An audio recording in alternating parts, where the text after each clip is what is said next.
Hi, and welcome back to the channel, guys. We are continuing Avatar: The Last Airbender. This is Book 3, Chapter 4, titled Sokka's Master. What the fuck does that entail? A master for Sokka, so he's gonna learn something, maybe? Not quite sure, but the last one, it was another great episode. The Painted Lady, very Katara-centric and just about helping people in need and finding the time to do so, even when you're on a very tight schedule. So, yeah, unless you have anything. Yep, all right, then let's just jump straight into it. And you can, of course, always check out our full-length reactions where you can sync up your own version of the episode with our reaction. And we also have early reactions, especially for Avatar: The Last Airbender. It's all over on Patreon. The link is down in the description below. And here we go.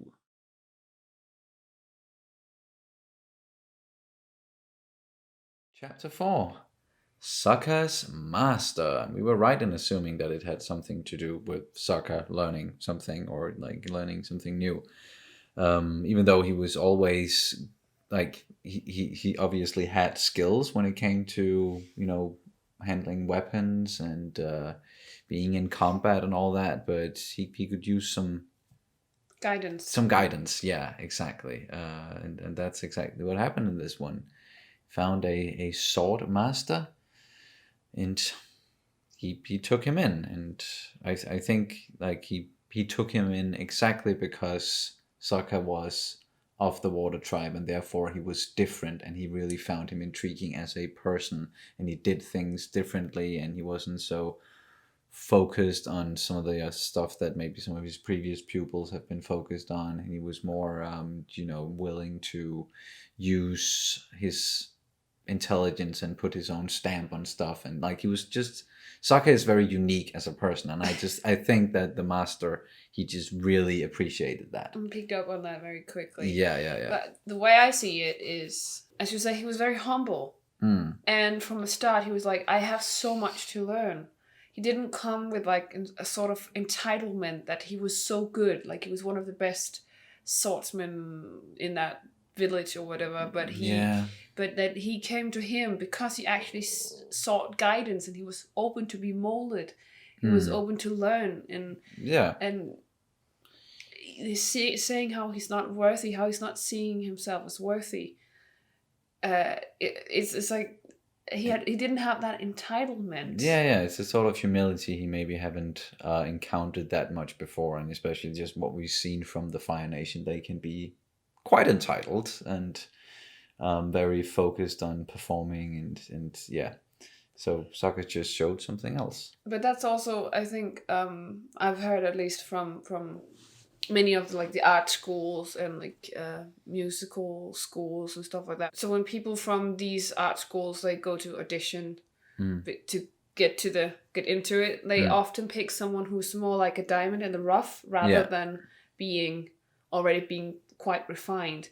And I think definitely Sokka presenting himself actually like not necessarily a diamond, but definitely in the rough, right? Yeah. And he was able to be refined, but since he's so unique, his, as you say, very unique. His fighting style, of course, is also very unique, and his person is very unique. And he's able to learn. He's able to adapt into it, and he's not confined to what he's already learned. Yes, exactly. Sokka has some sort of issue with not being special, and I think at least people with siblings or very good, like a very close friend group with more than 2 people, for example, in that friend group, that if someone is feeling a little less special than all of them, then they will feel very sad or bad about themselves. Like you'll always compare yourself to the others, and if they're like super good at everything, and like they're super smart and intelligent, and you just feel like you're lagging behind, that you are nothing special, and everybody else like them over you, or something like that. That I think that was a lot of that what Sokka was dealing with, that he felt so insignificant uh, alongside these three amazing benders, even the fucking Avatar, right? And then this insecurity is also what made him feel not worthy, because even though this teachers told him, hey, you're basically graduating, we made you your own sword and it's amazing, and here you are, and you can go on in the world, and you are all these amazing things, and I deem you worthy. And he felt like he was being untruthful, and he then told him, hey, I can't do this because I'm still not worthy because I lied to you. And he's like, then he proved to him, he proved to him that you are worthy.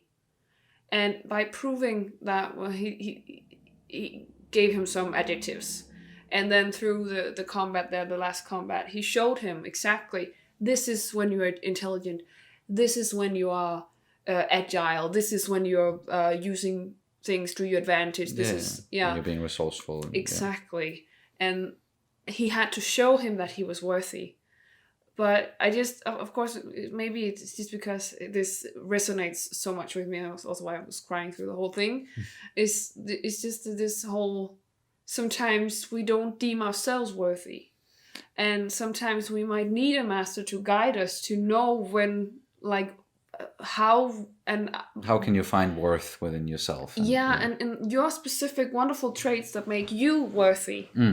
Like your person, like as you said, he's so unique, but he had to find the unique traits and make them his, and find himself worthy in those. Yeah, exactly. That's I agree very much with that, and coupled with what I said before, there's just so many lessons in this, like no matter how you look at it. So yeah, another great episode, and especially the notion that what you just said with being a part of a group, and like no matter how many people it is, if it's just like with one other person, or if you're with a group of people, it's feeling like you're the one who has the least to contribute, and being so sure that you are the least talented in every room that you enter, and the least intelligent, or that you just have the least to offer. That's definitely something that I've been dealing with that my entire life. I always feel like I'm behind everybody else. So yeah, it strikes definitely right at home. So yeah, it's good stuff. They really know how to hit you, definitely. Right. How to relate to you, even like you don't have to be of the same sex or the same skin color, race. No. You don't have to, like, even in a fantasy world like this with powers and that's what genre can do a lot of the time, is taking something that's very real and putting it in an exciting and fantasy like story, and then you still get a lot out of it, and you can see yourself in characters who are otherwise fantastical or in a different world. So yeah, it another great episode. And then it turned out that this swordmaster, he was actually a part of the Nice group. Yes, the Order of the Lotus or something. Yes, right? The Lotus, and they gave the Lotus tile, and we know that's connected to Iroh, so we got that connection there. That's why they showed us Iroh in this episode, and him training and getting strong as fuck. Holy shit, he is fit now. Like wow. The chubby Iroh is gone. But if you think about what he eats, or what he's been given. Oh yeah, it's just lean food, and then he's just been working out. Yeah. And that's it. So he couldn't indulge in any, sort of food that's not good for you, or just drink whatever you want and just relax. And he could have done that. He could have just just have given up and just behaved like he did when the god was there, and he was just trying to fool him. But no, he was just really enduring this thing and just fighting through it, and is staying in shape, and like more than just staying in shape, like really getting in fucking shape. So he's getting ready for something. Yeah, and he's very determined. Yes, and I hope that this whole thing with the Lotus, that's going to be a foreshadowing thing where the Lotus, maybe they're going to save Iroh, or they're going to get the help of the Avatar and the others, and they're going to save Iroh now that they have been in contact with someone else who's also a part of that group. So yeah, it's getting ready for a lot of stuff here, and just putting some things in motion. It did that as well. So I'm gonna say it again. This like these first 4 episodes of this season so far has just been excellent. Yeah, even with these, they're very stand out. They don't really like. They're the standalone almost. Yeah. Yeah, sorry, that's what they call standalone. Like they, some people would consider them fillers even. Oh yeah, I wouldn't say that. No. I'm not saying I am. No. I know. I'm just saying that if some people are saying these episodes are fillers, then I would just disagree with that. But I get why you're saying it. That some people might think so because they are more standalone in nature. At least the last 2-3 episodes could technically be considered fillers. Or they're at least they're standalones, and not really that much necessarily that much connected with the bigger plot. They're still very, they're giving us so much context. They're giving us so many life lessons. They're giving us so much character development and character detail and more world building. Like they're constantly doing that. It's just opening up more and more, and we're learning so much about the Fire Nation now. And it's just, especially these last 2, I've been crying like I've cried a lot. They were very emotional for me for some. A lot of tear bending going on. Yeah. And as you heard before, I also got a little bit emotional thinking about what this story meant, and for someone like Sokka, and how you see yourselves in these characters. And amazing series. And with that said, we're just gonna wrap it up here and say thank you guys so much for watching as always, and we will see you very soon. Bye. Bye.